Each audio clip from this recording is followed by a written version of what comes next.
Hey, it's Bowtie, and today we're going to travel back in time to when I was a child. When I was about in like 3rd, 4th grade, I decided that I had imaginary friends. So I had like human imaginary friends, but then I also had imaginary pets as well.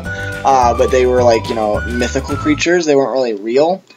In all honesty, like, I still have my imaginary pets, because that's just my brain. It hasn't developed, but no, okay, it's developed. It hasn't, what's the word I'm looking for?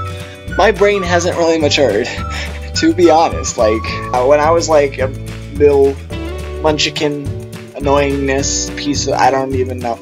I had like a friend, she was about like way tall, and had like blonde hair like up to her, like, chin, I guess, I don't know. My memory is a bit muddled, so I can't really process all of the information that was actually there. It's all repressed information, like most of my brain, because I'm just like, oh, it's somewhere deep down the... Anyway, she was a bit eccentric, which was pretty much why I hung out with her, was because, like, okay, let's just roast myself for a second, but I wasn't that popular of a child.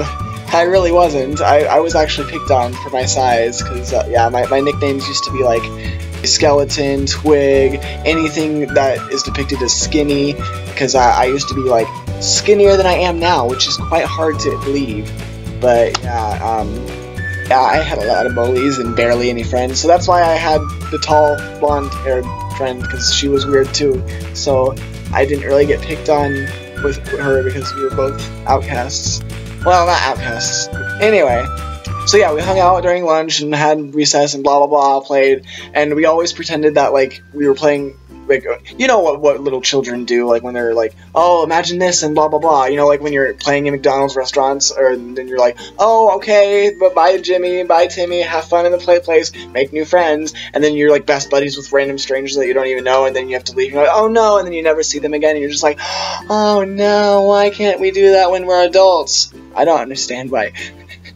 I really wish that people got along like they were children, because that would be way better than it is nowadays, where everyone's just like, oh, I'm gonna kill this, no, Boy, back on the hand topic. I can't words.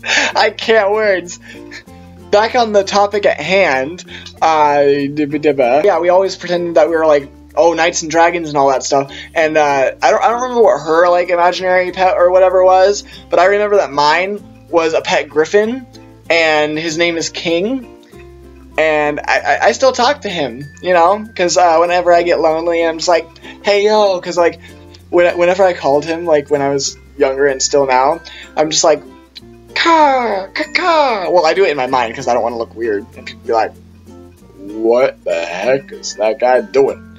No, but yeah, because judgmental people are just like, weird, I'ma stay away. No, I don't want to go anywhere near that. I had a pet griffin, and his name is King, and then I also, like, collected imaginary pets and friends along the way. Like, I had a pet phoenix, and his name, I don't remember his name, but, like, yeah, I had a pet phoenix, because I kind of got into Harry Potter around that same time, like, when I was in 3rd grade. Like, I think while I was in 3rd or 4th grade was when the 7th Harry Potter book was, like, coming out, because I remember there being, like, a cardboard cutout of the 7th, like, Harry on, like, the cover in my library, and the Sorting Hat. My library teacher at that school was pretty neat, because she had, like, a Harry Potter blanket, and it was, like, she also had a Sorting Hat. I'm like, I didn't know what it was at the time, but I'm just like, that's pretty cool. And then once I actually started, like, reading the first few books, I'm like, I think I got to the Chamber of Secrets, and that's when I was like, oh, I think I get those references. Yeah, okay. I keep getting off topic, but oh well. That's my mind for you, especially when it gets later at night. Like in my sleepy video that I made on my other channel. You should go check that out. Yeah, I used to imagine that, like, I rode on his back and, like, he flew me everywhere. Like, I still do that sometimes, or, well, no, I don't imagine that I'm, like, flying on his back, but I do imagine that, like, he flies next to me, like, when I'm walking somewhere, and I'm just like, oh, hey, I have to summon him first, like, with a caw, caw, and then he comes and, you know, in my imagination, he's just like, I'm gonna fly next to you, and then we're gonna chat. And right now, he has a wife and kids. Since his name is King, his wife's name is Queen, obviously. It's like, bish slay. Just kidding. And then he has 2 adorable children. I don't have a good name, so I'm just like, King, Queen, Prince, and Princess. So yeah, that's literally their names, and I'm just like, so how's the family? And they're like, good, and I'm like, that's nice. And then I'm just like, yeah, school and grades and work. Well, I don't have a job yet. I actually, boy, I went to, so you know how I told you that I was gonna go back to McDonald's on Tuesday, which is today? Yeah, that went pretty well. The interview went pretty well, and guess what? I'm gonna go back tomorrow, and I get to, I don't remember exactly, I think it was orientation, which means I got the job. It's McDonald's. Like, if I don't get a job at McDonald's, that means I'm a failure, and I can't get a job anywhere. Because McDonald's practically hires anyone. Again, tangent. Me and King are pretty tight.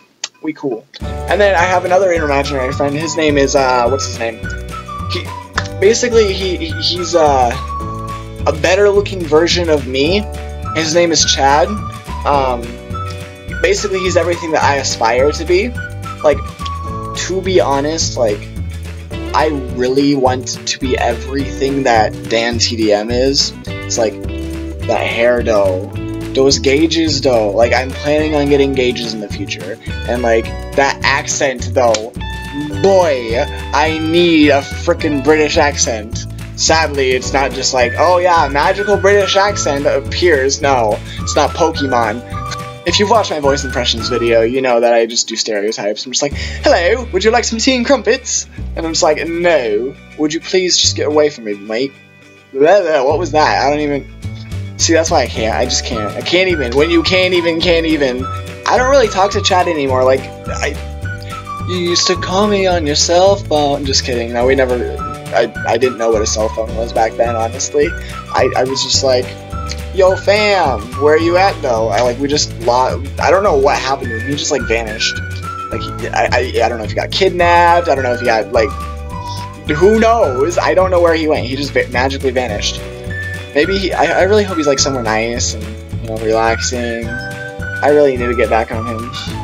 Okay, that sounded wrong. I mean, I need to, like, never mind. I'm just not even gonna try to fix that. So yeah, there's a little insight on my imaginary friends. I don't think I have any more that I can think of, so if you enjoyed this video, give it a thumbs up, comment and subscribe, and stay cool, companions.